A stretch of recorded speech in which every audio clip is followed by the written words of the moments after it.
Ah, what a pleasant way to begin my 3 a.m. shift at Mercy Hospital. The first thing I did as I Saturday down was cut my finger. It was a paper cut. And despite working at one of the largest hospitals in the state, I couldn't find a single band-aid laying around. I sucked on my index finger like a vampire while I scrambled my desk for that band-aid. I found one. Purple. I'm a hospital receptionist, and all that means is I greet visitors, make appointments, and look nice. Well, as nice as a 30-year-old man who hasn't slept in hours can look. That night, as we call it, it was just me and a few nurses on the floor. Other than that, it was ghost quiet. Except for the heavy, heavy rain. I Saturday back on the cheap recliner chair all receptionists get the honor of using. While adjusting my band-aid, I listened to the television mounted on the corner of the ceiling as it broadcasted a seemingly important message. Authorities say the woman was last seen on Cedar Avenue. I looked up to see if the television was showing any images of this strange woman. None. It was yet another crazy person with no name and no face who we were supposed to look out for. Not creepy at all. Authorities also say the woman was reportedly walking around and asking people very, very bizarre questions. I focused back on my desk and continued working, but still listened as the news anchor went on and on. She continued. The following statement was issued by an unidentified government official. Listen carefully, folks. Whatever she asks you, answer no. Do not, under any circumstances, answer yes. Officials won't comment further as to why, citing security clearance.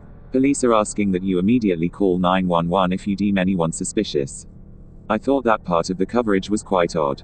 But I wasn't sure anything could scare me anymore. Working here at the hospital, I thought I had seen it all. At the flash of the ruby red ambulance lights, I've seen people come in with severed arms, legs, fingers, people who somehow managed to scoop out their eyes, failed suicide attempts, and much, much more. You get used to it. My head was practically sunk into my desk as I filled out paperwork. That's when I heard something very subtle, initially. I heard it coming from the front doors, the entrance. The automatic doors opened and closed, slamming against each other and sounding an obnoxiously loud thud each time. The very dim lighting I had surrounding my desk flickered incessantly. Hello, I called out, seated behind the safety of my desk. Only the whistling wind responded. Hello, I called out again. I felt obligated to check if someone was there, especially since it might have been someone who was injured and needed our attention. I reluctantly picked myself up from my chair and walked over to inspect. I nearly slipped and cracked my head open as the entrance floor was almost flooded from the rain. I noticed footsteps, wet shoe marks that seemed to come inside the hospital and then back out. I stood near the doors, poking my head outside, and looked. All I heard were the distant sounds of sirens and honking cars. The rain poured harder. The peace and quiet was disturbed within moments of me sitting back down. The automatic doors started again, opening and closing, slamming shut and letting in more rain as they did. But this time, I heard gentle footsteps make their way towards me, tapping closer and closer. Someone slowly emerged from the darkness between the entrance and front desk. A woman with drenched black hair approached wearing a dark brown raincoat and a pair of boots that were too large for her thick legs. Her face was inundated with wrinkles and wet makeup, her black eyeshadow smudged. Despite the heavy rain outside, she didn't seem to have bothered wearing her hoodie.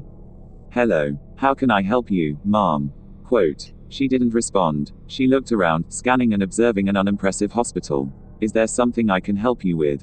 Still nothing. We engaged in a brief stare down, which she won. I looked down and pretended to gather important paperwork. Are you here to visit someone? Then finally, she responded. Without talking, she simply nodded and then took a few steps forward, her hands hanging down her side. Her posture was unnatural, almost uncomfortable. Okay, for now, I need you to sign here. Then you'll have to wait a few hours for visiting time to begin, I said, pushing forward a sheet of paper and a pen. She raised her arm to sign and then abruptly stopped. She seemed startled by something on the desk. She looked at me, tilted her head and, with a smile that was as wide as her eyes, said, "Would you please move that for me?" I was confused at first, and then she pointed at it with her index finger, as drops of rain water tapped against my desk while her arm hovered over it. I took the little crucifix we had at the front desk and put it in a drawer. The woman proceeded as if she was going to finally sign the paper and then stopped before writing anything. She dropped the pen on the ground and stood there again, staring at me. She asked me a question. Do you reject the Trinity? I'm sorry, I replied. For a few more uncomfortable moments, the woman stood there like an ancient statue. I had no idea what she meant by the question. Mom, who exactly are you here to see? family, friend. What's your relationship with the patient? Before I could finish talking, midway through my question, the woman turned around and walked out the door, still smiling, and her eyes as wide as I'd ever seen on a person. I went back to work and tried to move on, but her creepy mannerisms were trapped in my mind throughout the night. At around 4 a.m. I spotted one of the children in our hospital walking down the hall.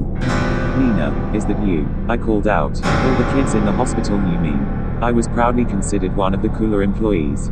I let him break the rules, I brought him snacks upstairs, and even told him scary stories, despite the predictable regret later on.